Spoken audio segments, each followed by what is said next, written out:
성도는 시험을 극복하는 존재이지 시험에 물러쓰고 뒤따라가는 존재가 아닙니다.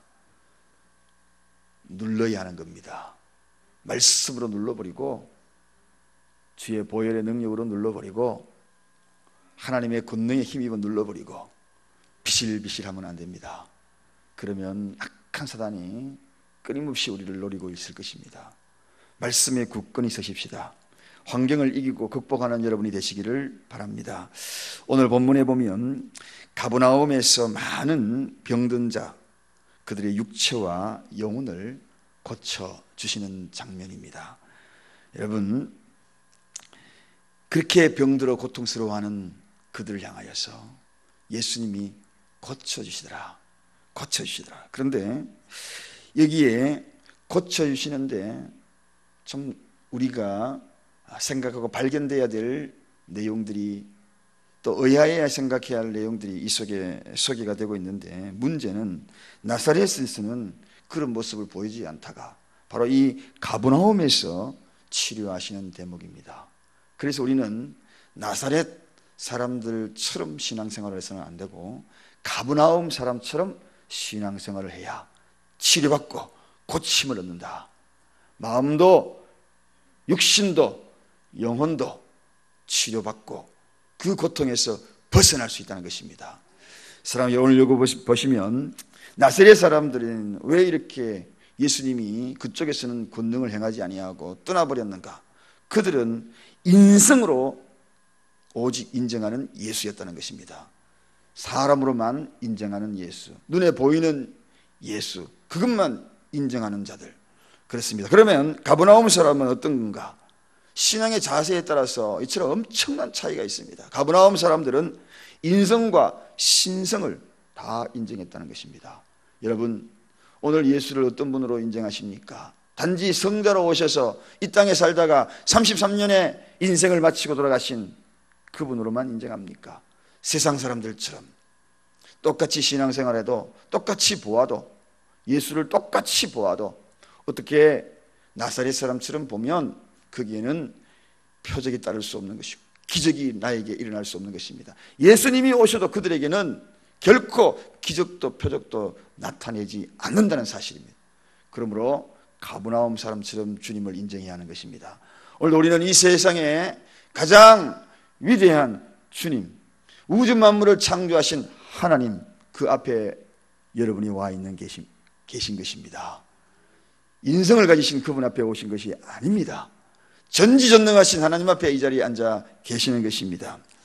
그래서 메시아로서 인정했던 그들에게 메시아로서의 모습을 그대로 보여주셨던 것입니다. 자, 오늘 보니까 40절, 각색병으로 앓는 자들, 그런 사람들이 지금 예수님 앞으로 나오는 것을 보게 됩니다. 참으로 수고와 무거운 짐으로 인하여 지친 그리고 피곤한 인생들입니다. 얼마나 인생이 피곤합니까? 각색병으로 앓는 사람들. 그렇습니다, 여러분. 어쩌면 이 질병으로 시달리는 그들에게는 인생이 처량하고 고통스럽고, 그리고 다른 사람들에게 어쩌면 짐스러운 존재처럼 느껴질 때가 참 많습니다. 정말 불쌍하고 그리고 안타까운 것이 인생들이 아닌가, 그런 생각이 들어갑니다. 그래서 일찍이 이사야는 우리는 병들었고 그리고 온 마음은 피곤하고 발바닥에서 머리까지 성한 곳이 없다, 터진 것과 새로 맞은 흔적뿐이거늘, 그렇게 인생을 소개합니다. 병든 인생은 바로 이러한 모습처럼 살아갈 수밖에 없는, 서러움을 그대로 적나라하게 보여주는 인생의 모습이지요. 그 누구도 이렇게 병들 수밖에 없는 그러한 존재, 그것을, 인생을 이사야는 그렇게 노래했던 겁니다. 그런데 여러분, 중요한 것이 있습니다. 뭐가 중요한가? 예수님은 그런데 사랑하는 하나님의 백성들을 향하여서 분명히 이렇게 말씀하셨어요. 건강한 자에게는 의원이 쓸데없고 병든 자에게라야 쓸데가 있느니라, 그렇게 소개했거든요. 그러므로 여러분, 우리의 마음이 병들고 우리의 육체가 병들고 그럴 때에 정녕 우리가 필요한 의원이 있다. 그분이 바로 우리 주님이라는 것입니다. 그러므로 병든 거 너무 서러워하지 마십시오. 마음이 아플 때, 영혼이 아플 때, 그럴 때에 정녕 필요한 분이 누구인가? 예수님이 말씀하셨잖아요. 건강한 사람에게 필요 없다고. 정녕 필요한 사람들은 의원이 필요한 자들은 병든 자라고. 오늘 이 자리에 어떤 문제에 환경의 병이 들고 육체가 병이 들고 영혼이 나약해질 때, 그럴 때 정녕 필요한 분이 계십니다. 의원이 필요합니다. 바로 그분이 예수 그리스도십니다. 오늘 그 필요하신 여러분의 모든 것들, 주님 앞에 병든 것들 치료받는 역사가 나타나기를 원합니다. 주님은 고치시는 분이십니다. 반드시 고치시는 분이십니다. 파스칼이 이런 이야기를 했습니다. 자기가 의인이면서 죄인인 줄 생각하는 그런 자가 있고, 또 자기가 죄인이면서도 의인인 줄 알고 생각하는 자들이 있다. 여러분, 정말 바르게 살아가는 사람, 그런 사람들은 죄를 오히려 더 자각하는 사람. 그런데 자기가 의인이라고 생각하는 사람들은 오히려 주님 앞에는 죄인이 된다는 것입니다. 그러므로 인식의 차이가 중요합니다. 우리가 오늘 이 새벽에 나올 때도 이 병든 지성들이 오늘날 얼마나 많은지 모릅니다. 많이 알고 있는 것, 그것이 오히려 알고 있다는 것 그 자체의 그 지성이, 그리고 병든 마음, 감성, 그리고 우리가 걸음이 닿는 곳마다 결단하여 가는 곳, 의지, 이 모든 인간의 인격이 얼마나 많이 병들어있는지 모릅니다. 지식이 병들어 있고 마음이 병들어 있고, 그리고 내 결단이 제대로 된 결단하지 못함으로 병들어 있고, 이런 병든 인격이 치료받을 수 있는 유일한 의원은 바로 예수 그리스도입니다.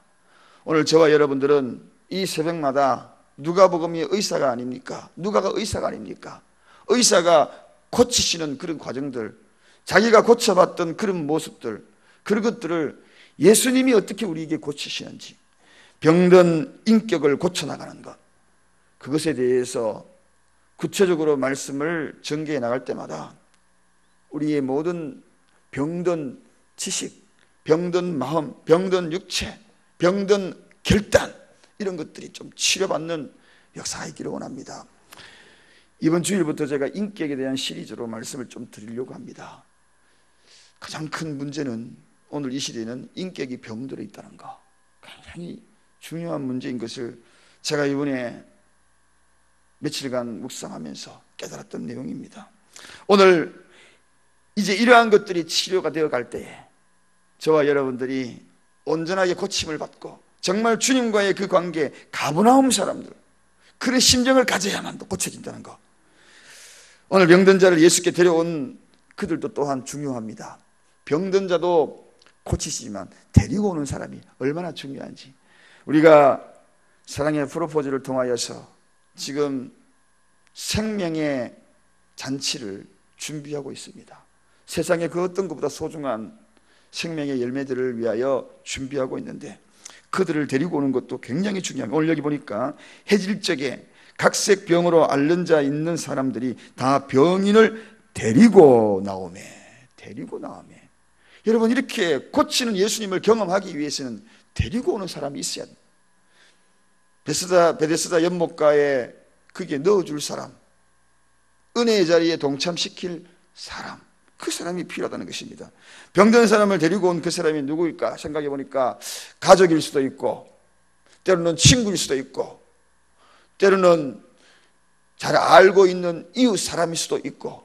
그래서 저는 생각해 보니 참 이 병든 자를 데리고 오는 사람들이 참 복되다, 정말 은혜로운 사람이다 생각이 됩니다. 특별히 해질녘에 이렇게 소개하잖아요. 이 해질녘에 두 가지 해질녘의 의미가 있어요.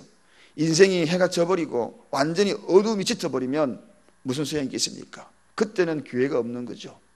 해가 아직도 지기 전에 빨리 데리고 가야 한다는 것입니다.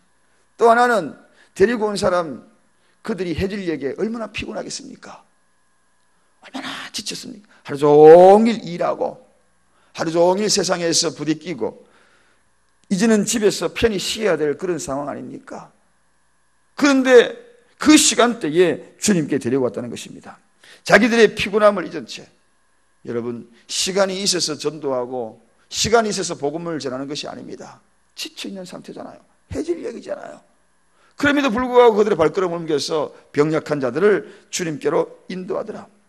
그것이 오늘 사랑의 프로포즈, 정령 사랑을 전하는 자들의 자세가 아니겠습니까? 나는 시간도 없고 환경도 안 되어서 그저 이건 특별한 사람이 하는 것이야. 그게 아니에요. 해질녘이에요.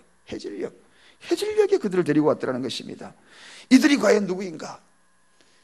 주님의 마음을 잘 이해하고 있는 이들이 아닌가? 그 안타까움을 갖고 있는 주님의 마음을 제대로 이해하고 있는 이들이 아닌가 하는 생각이 들어갑니다.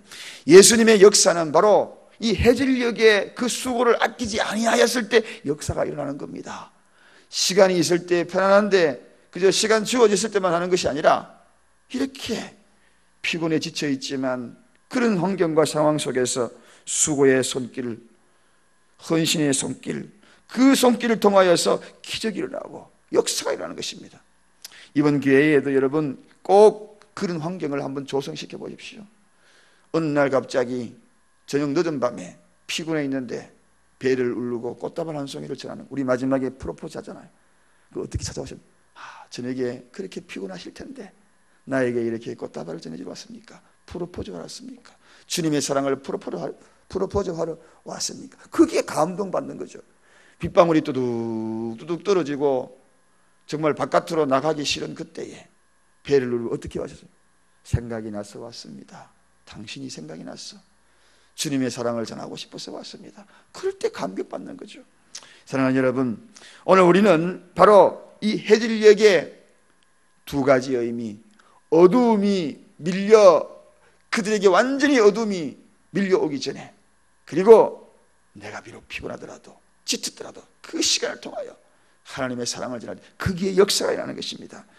그럴 때에 고쳐주시는 예수님을 경험한다는 것입니다. 신앙생활은요, 그럴 때 기적이 일어납니다. 편안하게 왔다 갔다 하는 발걸음에 거기에 하나님이 나사렛 같은 그런 신앙생활이 아닙니다. 가버나움 같은 사람들의 신앙생활이 되어야 하는 것입니다. 오늘 다 병인을 데리고 나오며 예수께서 일일이 그 위에 손을 얹어서 고치시니, 그렇게 소개하고 있습니다. 그들을 만져주셨다는 이야기입니다. 고침받은 각자 각색 병으로 앓는 그들이 이제 주님께 나옴으로 말미암아 고쳐지는 그러한 대목이 기록이 되어 있습니다. 주님의 손은 연약한 자들의 그 고통을 치료하여 주시고, 또 위급한 환경에 있는 자들에게 손을 얹고 구원해 주시고, 그리고 순결의 손으로 우리의 마음에 때 묻은 그 모든 것들을 닦아주시고 깨끗하게 해주시는, 그러한 치료하시는, 고쳐주시는 예수님, 그 은혜가 새벽을 깨우고 이 자리에 나올 때마다 우리가 누려지는 은혜가 있기를 원합니다. 가버나움 사람처럼 신앙생활 해야지, 나사렛 사람처럼 신앙생활을 해서는 결코 이런 은혜를 누리지 못할 것입니다. 오늘 예수님의 신성을 분명히 인정하십시오. 전능하심을 인정하십시오. 그분은 고쳐주실 것입니다. 믿음으로 이곳에 나온 여러분들에게 오늘도 이 복음이 여러분의 가정에, 환경에, 그리고 병약하여 지금도 우리가 기도해야 될 대상들에게 그들 마음속에 신성을 인정할 때 고쳐주시는 은혜를 누리게 될 줄로 믿습니다. 간절히 기도하겠습니다. 하나님 아버지, 감사합니다. 고쳐주시는